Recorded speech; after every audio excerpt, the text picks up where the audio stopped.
Well, good afternoon, everyone. Welcome to Cultivating Ideas. My name is Sean Watkins, and I serve as Associate Dean for Lifelong Learning here at Austin Presbyterian Theological Seminary. And we are in for a rare treat today. We have the wonderful Reverend Dr. Bobbi Kaye Jones, who is going to be facilitating our discussion and giving us our lecture for today. Reverend Dr. Bobbi Kaye Jones is an ordained minister in the United Presbyterian Church. She retired in 2018 from her appointment to the Terrytown United Methodist Church in Austin, Texas, where she served for 6 years. She was invited in 2019 to be the fourth holder of the Lewis H. and Catherine S. Zabindon Distinguished Chair of Pastoral Ministry and Leadership. She teaches the practical areas of pastoral ministry, church administration, congregational leadership, stewardship, and liturgy. Bobbi Kaye's topic today is based on in-person pastoral visits with several of our former students who graduated during COVID's early days, as well as some who started seminary while they were online. Ladies and gentlemen, please welcome Reverend Dr. Bobbi Kaye Jones. Hi, everyone. It's so good to see former students, friends, etc. Today. And thank you, Sean, for joining many people who confer a doctoral degree upon I who do not have one. But thank you. Thank you. I receive it gladly.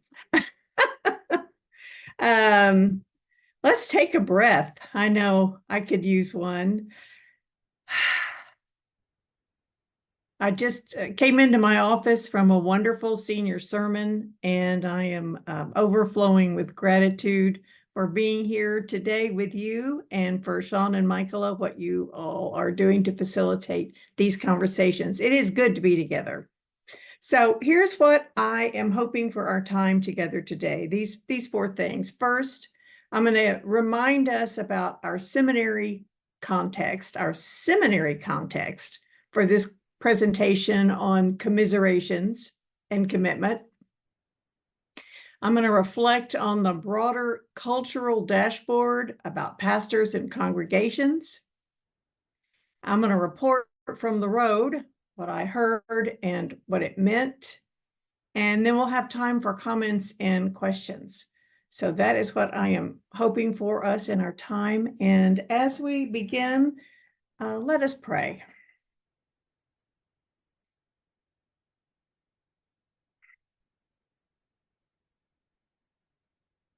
O God, who gives us breath, we are grateful for the gift of this day, the hour of community we will spend, and the opportunity to shed and share your love and grace abroad. In the name of all that is holy, amen. So I guess I'd like you to imagine this presentation as a bridge between our engagement with students on campus and the embodiment of that engagement after graduation. A bridge between our labor on this campus and the flowering and the fruiting of that labor out in the world. A bridge between our input on this campus and the outflow and the impact in your communities and your congregations. So my responsibility as the Zabindon chair is to bring my experience as a pastor and denominational leader to provide guidance and hope to the next generation of church leaders. It's in the catalog to provide guidance and hope to the next generation of church leaders. And I've been so privileged to be able to do that. So the question is, how's that going? How's that going? I imagine you've heard a lot about how it's going. I imagine you experience, influence, ponder, and pray about this every day. Because current facts tell a particular story about American Christendom, and facts are facts, my friends. Fewer Americans attend church. A smaller percentage of churchgoers are involved in small groups. The post-shutdown bounce is over, and whoever is coming back has probably already done so. And it's not just COVID. The Great De-Churching was published last August. And in that book, I read more people have left the church in the last 25 years than all the new people who became Christians from the First Great Awakening, the Second Great Awakening, and all the Billy Graham crusades combined. That book says every Christian knows someone who used to go to church who doesn't anymore. That is true for me. Is that true for you? As many have said, we've got to stop blaming COVID, and we do have to stop. But while there are many, many reasons for the great de-churching, COVID had and has had a visible impact. So here's how I illustrate this to folks. If you know the children's game, Sorry, there's something in the game rules called a sorry slide. And when you land on the first space of a slide, no matter how you got there, you move all the way to the end of it. Now, when you're playing the game, that slide moves you forward, which might be good news. COVID, I believe, landed all congregations on the slide and likely slid them forward a decade or so into their predictable future. Churches that were growing are likely now stable. Churches that were stable likely are now stable and declining. And churches that were declining are now a decade closer to leaving whatever legacy is theirs to leave. Now, of course, United Methodists have decided to really pile on COVID's impact, and we are going through in this moment what Presbyterians and other mainline denominations have already experienced. If you're interested, and even if you're not, I'm still going to tell you a couple things about this. We're going to lose about a quarter of our churches. That's around 8,000 churches in the United States. 63% of those churches that are disaffiliating have 50 members or fewer. The overwhelming majority of disaffiliating churches are located in the South and Southeast of the United States and are 97% white, with a geographic overlay that parallels the last split of a similar scale, which was during, the Civil War. And disaffiliating churches are overwhelmingly led by a male pastor without a Master of Divinity degree. Which brings us back to what we do here. For folks like us, with commitment, deep commitment to residential theological education and formation, the statistics about the American church are not telling a great story right now. And while that story may not be great, it is also true that each of us, each of you, all of our students, faculty, staff, trustees, have a love story with the church and with this place. I know I do. As some of you know, 53 years ago, my undergraduate dorm room overlooked the seminary campus. I came to UT in liberal arts because I saw no way to follow my call into ordained ministry, as I had never seen a woman pastor. Never seen one. 7 years. It was 7 years later that I matriculated, signing my name in the Great Book of Names, along with 6 other women in that entering class of 21 MDiv students, one of whom, a very tall man, used to periodically lean over me with such sincerity over in Macmillan and say, "I just don't understand why you're here." My 3 years here were transforming, enriching, mind-blowing, life-changing, life-shaping.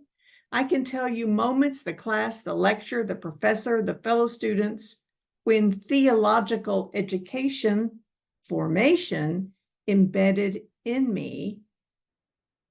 And, dear ones, the same is happening right here, right now.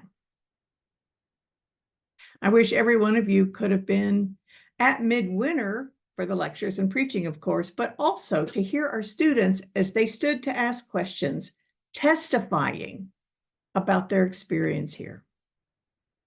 We are, as our mission states, educating and equipping people for ordained Christian ministry and other forms of Christian service and leadership. We are, as our mission states.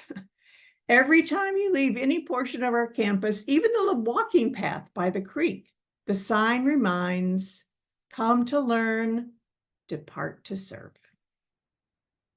So I'm here today as a bridge beyond departing, because my focus as Zabindan Chair is kind of what happens after. So how's that going? So I'm going to tell you about my trip last fall, but I'm not the only one talking to folk on behalf of this seminary. In June 2020, Reverend Dr. Eileen Campbell-Reed was already researching how the pandemic and concurrent social uprisings were impacting the life and work of clergy. In 2021, our Dean, David Jensen, contacted her for additional research, and in September of 2022, we received her report. Pandemic Pastoring, what it was like, how it changed us, where do we go from here? Well, here's where I went last fall. Oh, also, y'all, this is getting to about the length of my normal sermon, and so I'm feeling really anxious, like I should stop talking now, and we should have a hymn. I'm going to press on just a few more minutes, and I have a joke, but no one thinks it's funny. A priest, a rabbit, and a minister walk into a bar. The bartender says, "What are you having?" The rabbit says, "I don't know. I'm only here because of autocorrect." Anyone? Thank you, Kathy. Anyone? Anyway, so here's about my trip. Why do this? Well, along with all my colleagues, I care deeply about the post-seminary experience of our graduates. Because of my professional history, I identify keenly with their lived realities in congregations and organizations. And for our graduates of 2020 and 2021, it felt as if when they departed to serve, we just sent them out on an ice floe into a raging blizzard. The first 2 years of ministry are challenging all on their own. And my heart has remained heavy for our 2 COVID classes. So I made a plan. I got permission to go and see how and where they were. So I'm going to tell you how I went, and then I'm going to tell you what I think. On Sunday, September 10th, last fall, after all day celebrating the 75th anniversary of a church we had served, my husband David and I boarded a plane. 2 months later, after 4 flights, plus driving over 4,000 miles across 15 states, I was back in my office. Now, I'd wanted to see a lot of people. It was harder than I thought. First, only graduates who had been my students responded to my outreach. Zabindan Chair courses are elective only if folks knew us, they wanted to see us. Second challenge, people's lives. That visiting route was remade so many times. to accommodate the realities of graduates' church and personal schedules. So eventually, outside of folks in Texas, David and I were able to see 13 grads in visits ranging from 2 to 10 hours. Of the 13, 5 are currently pastor in charge, 4 are associates, 1 is associate director at a camp, 2 are chaplains, a couple have left the Presbyterian Church, 5 of the 13 were already in their second spot. At least 2 others are thinking about moving, but none of them are planning to exit ministry. The guiding questions for our visits were, what is good and what is hard about being in ministry at this time? And how could we have prepared you better? What is good? They love their people. They love most of their work. They took to heart their theological education and formation in this place. They are discerning and reaffirming their call as they discover particular passions and surprising capacity for the difficult work of ministry. And this next point is key. Those that are in the best places that have supportive and appreciative supervisors, adequate resources, time to prepare, healthy lay leadership, congregational support, those that are in the best places are doing the best. Those with more distractions, isolation, cranky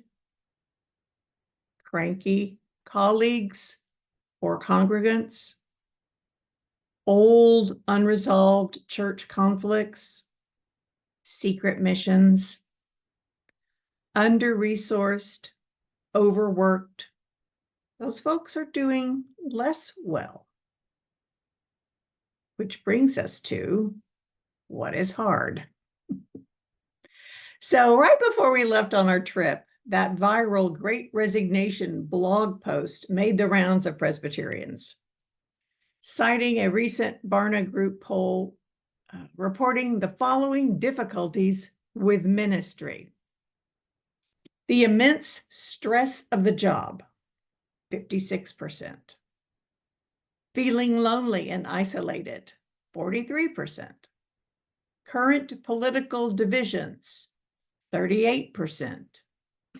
Unhappy with the effect the role has on the pastor's family, 29%. And number 5, loss of optimism about the future of the church. 29% of clergy cited that. Now, across the board, our graduates identified with 1 through 4.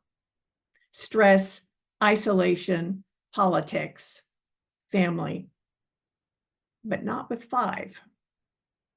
They can see issues at their church without the loss of optimism expressed by longer-term clergy. Most of our graduates face particular, while similar, challenges in their congregations or organizations. My husband David and I consulted on some issue at literally every stop. I loved it.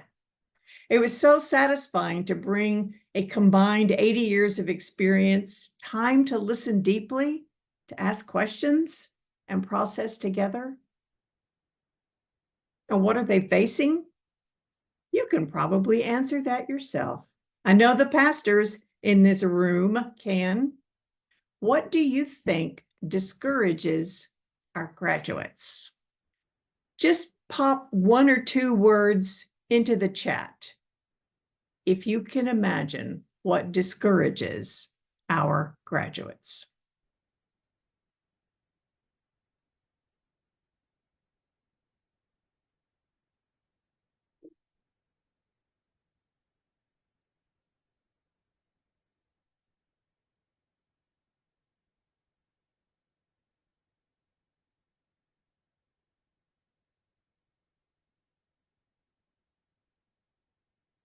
Yeah.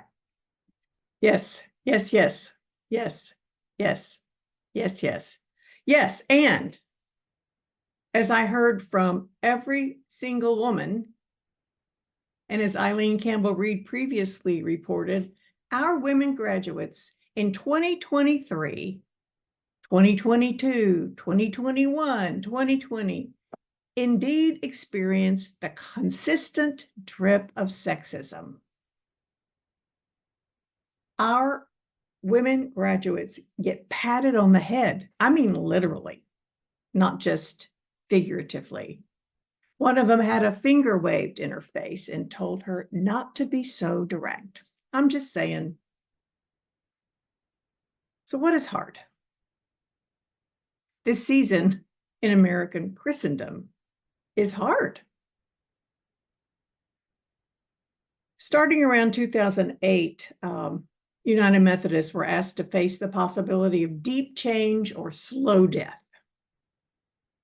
When I was a district superintendent, I had responsibility for 65 churches in Central Texas.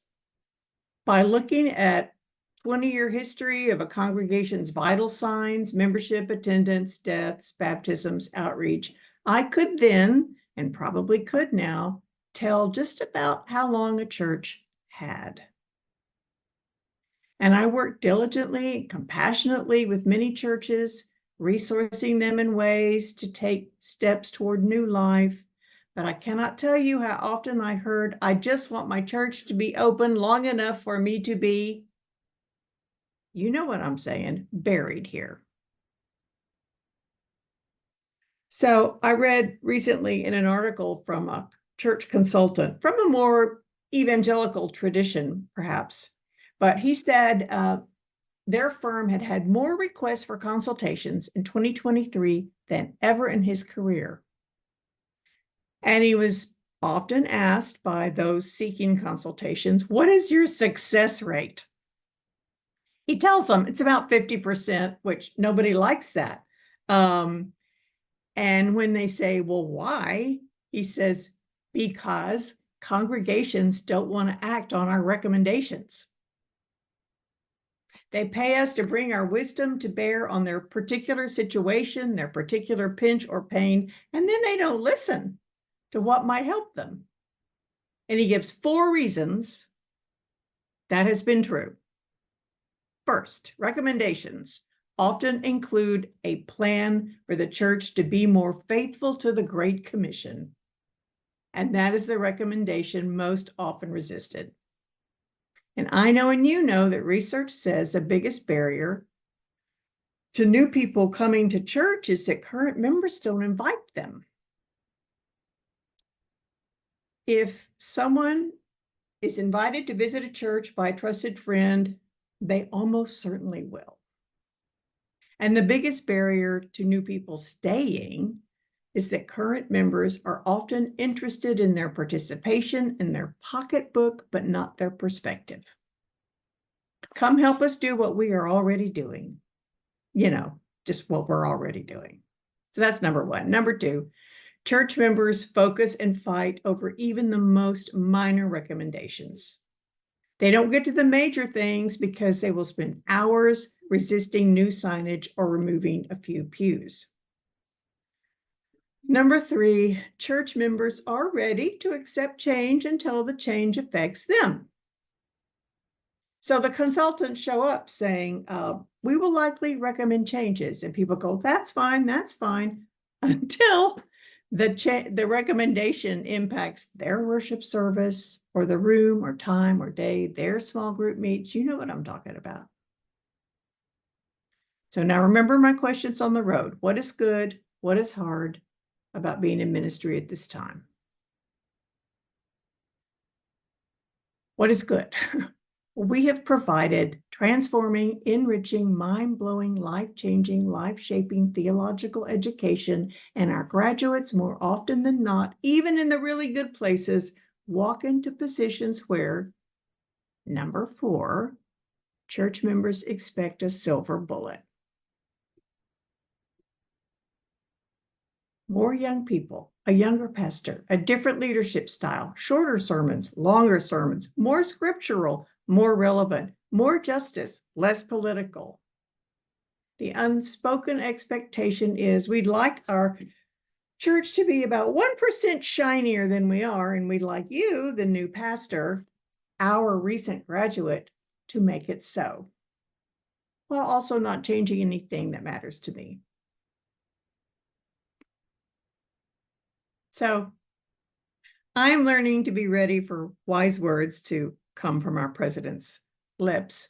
But I did nearly come out of my chair in January when he closed midwinter lectures by bringing the metaphor of isthmus into the room. An isthmus, as you know, is a narrow strip of land with sea on either side, forming a link between two larger areas of land. Immediately, I thought of the bridge to ministry idea, which several of us have been working on for over a year. What is good? What is hard? How could we have prepared you better? And this was the song sung in all keys from the graduates that we spoke to last fall. Give us a little more of what we need to show up mostly competent for the things that will take up so much of our time. And then be available to continue to support us as we learn on the job. So, friends, and this is what I think. This is the what I think part. On the seminary side of the larger areas of land, back to the isthmus idea, we are building very fine, very expensive 21st century cars. They are ready for this century. And then we are sending them onto the other area of land. Just go with me here, onto the other area of land, where they may have to get from place to place on 20th century roads or 19th, some unpaved and unmaintained. Sending them with a head and computer full of emerging excellence and asking them to operate on leaded fuel or self-repair with parts from a 1958 Rambler Ambassador. We invest a lot of money, yes, but also ourselves, our heads and our hearts. We pour in to our graduates, and the first few years of ministry can just take it out. When Ted Wardlaw asked me to take this position, I talked with him about my desire to connect with churches and search committees and committees on ministry and all that. I've had a purple note on my desk for nearly 5 years that says, help churches with their attitudes. You know, COVID, blah, blah. It didn't work out to get to that work. And that's okay. Because now I just think we can get on that isthmus, that bridge, to sustain the graduates we have trained, so they will remain in the calling God has placed upon their lives. Train, sustain, remain. You know, there's a second definition for isthmus, and it is an anatomical definition. It is a narrow organ or passage or piece of tissue connecting two larger parts. And I don't know about you, but that makes me think of the body of Christ. Our Austin Seminary mission includes these words: to employ our resources for the nurture of the church. Train, sustain, remain.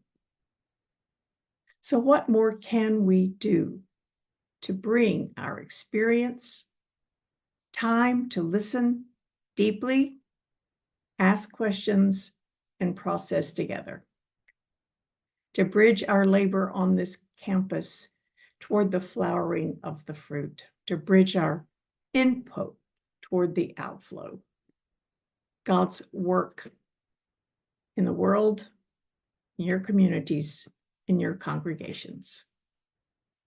Thank you so much for letting me blather on for 30 minutes. God bless.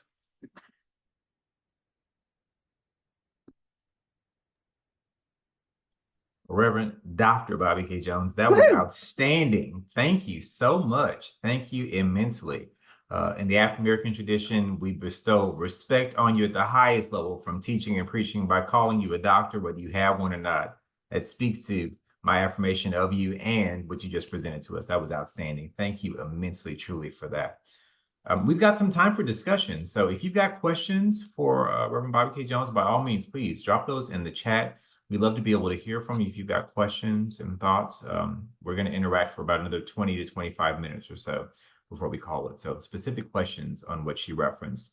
As you're gathering those questions, I want to circle back to Bobbi, one of the statements that you made. You said of the alum, I'm paraphrasing, but give us more of what we need that will take up much of our time on the job.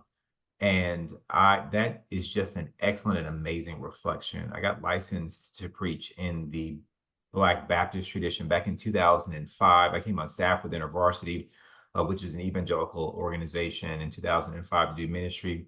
And both in being licensed in that church and preaching and teaching there, and my time with InterVarsity, none of which was in our training and orientation, prepared us for the realities of ministry. And so that statement is so profound. I feel like much of seminary education and much of the formation that we have in terms of our ordination, it just does not prepare us for the realities of divorce or moral failure or political divisions or family trauma or abuse or any of the things that happen from pastoring in community. So such an excellent and poignant reflection. Thank you so much for that. Again, if you've got questions for Reverend Bobbi Kaye Jones, please drop those in the chat. Love to be able to hear from you.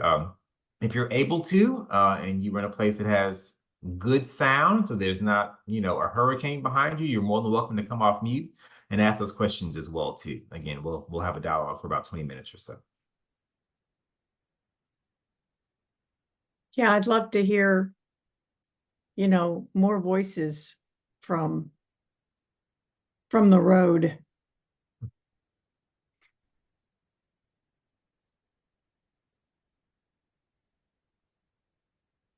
Don't make me call on you, but I will. Everyone is so shy. You were so profound. They're overflowing with questions. They can't even ask them or type them. Yes. We've got one from Carlos. He says, what do these pastors say? What is the more of what they need? What do pastors say is more of what they do? Or more of what they need. So they talked about that needing more. The more of what they need. Yeah. Mm-hmm.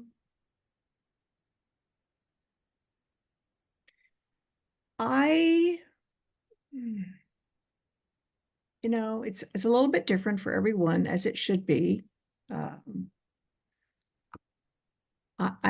Some of what I hear is, in a sense, reassurance that you're not crazy, normalizing some of the experiences that we have in ministry that are similar, even if not identical. Yes, that happened to me. Yes. Therefore, it's not about you.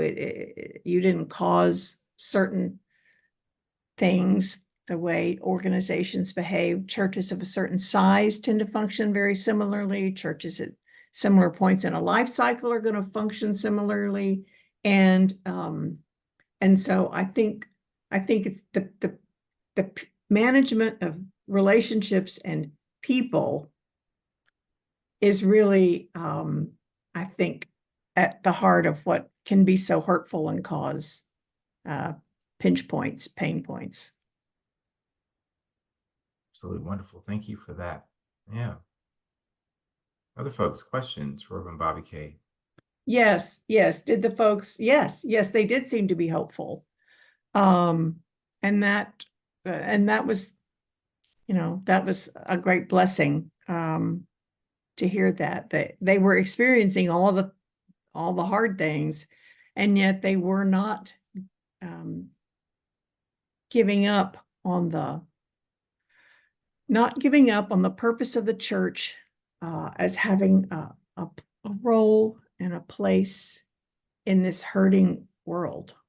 The church as still a place to address people's hopes and hurts. They were not giving up on that. We've got one comment in the chat that was sent privately, so they want to remain anonymous. So I want to read that one to you, and then we got a question for you as well. This person wrote, talk to us about the realities of congregations looking for that silver bullet to solve all problems. They're looking for, I think you mentioned, that one graduate fresh out of seminary that's going to solve all of the issues in this church that's been around for 200 years, but this 27-year-old, Someone, bright-eyed, bushy-tailed seminarian with no experience is going to come in and fix everything. Talk to us about that silver bullet that congregations look for. well, yeah, and it isn't that everyone in the congregation is looking for the same thing, which again then adds to the challenge and the excitement for clergy. And this can be clergy of any stage, any age, moving into a new position. There is the stated goal for you, and then there are all the unstated expectations. And those are the ones you find out about when you get there. The congregation can say, we want you to help us be more missional in the community. And then when you help them do that, they're mad, or enough of them are mad that they can cause pinching and pain.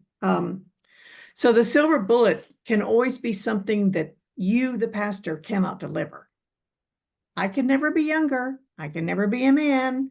I can never be all the things that I cannot be. And if that's the elusive element that the congregation says will, and it's typically about restoring them to something they remember. Congregations, tend to know more about who they were than who they are.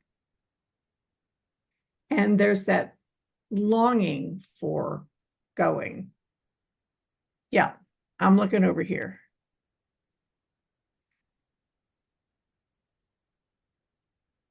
Yeah,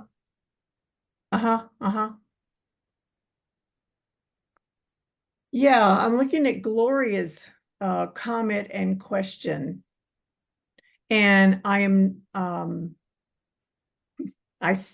not sure I can answer that question without more information as to whether or not it would help a church to heal and grow. Maybe it might. Yeah, Kathy, I agree. How to lovingly offer an alternative to bad theology. Because you get people just a little bit a week, and everything else gets them all the rest of the time. And I think that actually speaks to something Jonathan is raising about the role of the pastor changing. In the olden days, we were the one people turned to for direction, for information, for biblical knowledge. In the olden days, the pastor, the parson, they were the educated person in town. Now we're just the voices. And everyone is gathering their information from that funnel, that feed me what I like to eat. Yeah. Bobbi, I have a question for you as well, too. So I waited 10 years to go back to seminary to get my MDiv. I started back in 2014. I've been in full-time ministry for 10 years, and I'm glad that I went back at 31 and not fresh out of college at 21. because I always say I had Similac on my breath. I didn't know anything. I was very much a baby and was still young even at 31, but I knew enough that I could be in my seminary classes to realize that some of what was being taught could not be lived, that it was great theological conversations. It was a great seminary reflection, but that was not true of the streets. That was not true of lived experience across cultures. And the presentation that you gave today was absolutely masterful. You not only took in the insights of our alum, but you articulated them and expanded on them in profound ways. Talk to us about your journey, because you are a professor at a seminary. It's very easy for us to be in the academic lane and to only think academically or theologically or from a heady space. But you've talked about a theology and a pastoral experience that has to be lived, that is relevant to people. Talk to us about that. How did you arrive on this journey of being someone who is deeply practical, even in your theological formation?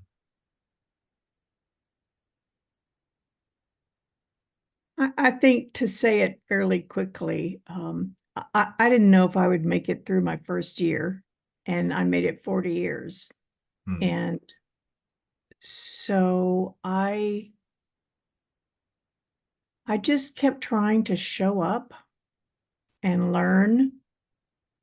And I do say this to students because I talk a lot about terrible things. I talk a lot about awful things and how the church can be terrible. And I also say that if you asked me right now, would I do it all again? I would say yes. I would even go through the things I went through, and I would do it all again, because the blessings so far outweighed the cursings. And it is so hard to focus on the fact that,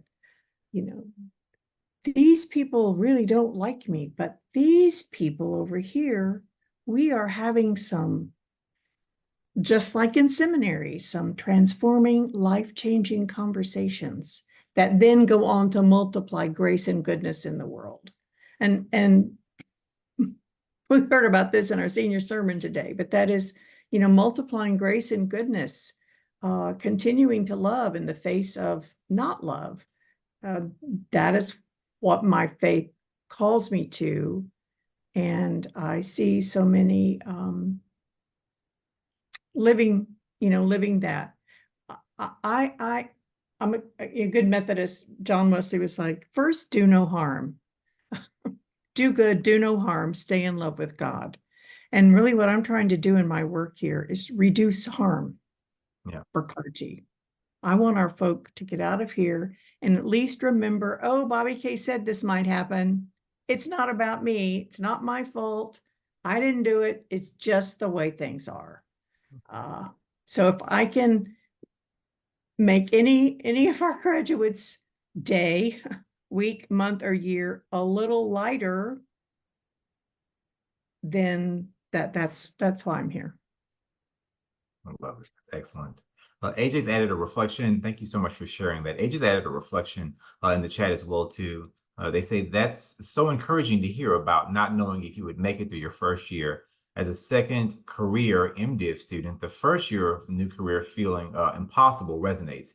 And it's so cool to hear that someone who had a multi-decade career shared that they too had that feeling. So definitely that deep feeling of insecurity or inadequacy in approaching seminary at whatever stage in your career, whether it's a first or a second career choice. Absolutely. Other I folks, didn't you've got think I time would make for. it through every AJ. I mean, I wanted to quit seminary every semester too. But when you don't do it that first seminary, when you make it through the first semester, then even when that day came the next semester, and I was like, there's no way I can do this. Then I was like, well, I did it then. Maybe I can do it now, So it's just that sort of looking over the shoulder and seeing Psalm 139. Thank you for that. Rachel's got a I'm question in the looking chat at as well Rachel's. too.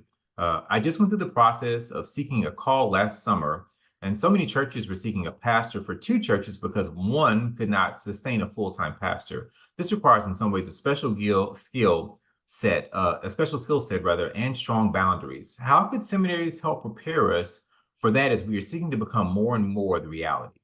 Yeah, that is a great statement of reality. And honestly, I do not think we have yet, you writing that down, Sean? I honestly don't think we have talked about that enough in terms of seminary curriculum. Because so much of what we do is, theology is theology, whether it's 9 churches or 1 church, whether it's a 3-point charge or 2,500 members, but then the practical aspects of managing 2 or 3 churches, or my nephew Todd, you may have known him, Todd Jones. He has 3 jobs. He's half-time at a church, quarter-time district youth coordinator, quarter-time campus ministry. Just 3 jobs. And I just look at him and I'm like, are you working too hard? Because everyone wants everything. And those boundaries are so hard for us people-loving, God-loving people. Thank you very much for that question. We've written it down. We're gonna pay attention to that. That is huge. That is huge. Absolutely. And then here, we'll close with this. It's a final reflection. I think something from AJ. And if there's a parting word you want to give to us, Reverend Bobbi Kaye, by all means. AJ says, I highly recommend Pivot by Jenny Blake. It's building a part-time consulting position during the seminary to be able to take a part-time position at church. They can't afford a full-time person as needed. Pivot helped them figure through rather, some of those important decisions around finances, stewardship of time and energy. And so there are resources that are out there. It sounds like AJ is saying, and Reverend Bobbi Kaye has made reference to those as well, too, that this is becoming a very common occurrence for pastors that have to have multiple jobs, multiple hats, and apparently lead multiple congregations, rather. Reverend Bobbi Kaye, as we come to a close, any final thoughts you want to be able to share with us as we kind of land the plane this afternoon? Thank you again for an amazing presentation. Anything else kind of germinating in you as we come to a close this afternoon? Well, both Rachel and AJ, and all of you who put something in there, you led me to remembering a hymn. A charge to keep I have, which includes the line, to serve the present age, my calling to fulfill. And this is not the church my mother was baptized into when she was 30 and pregnant with me. This is not the church I grew up in. This is not the church I did most of my ministry in, but it is the church into which we are called in this moment, in this time, in this season. And it's you are called, as our senior sermon just said, for such a time as this. So cling to that. It is an exciting time because it's a pivoting time and a pivotal time. It's exciting. And remember how great you are, how good you are. Thank you.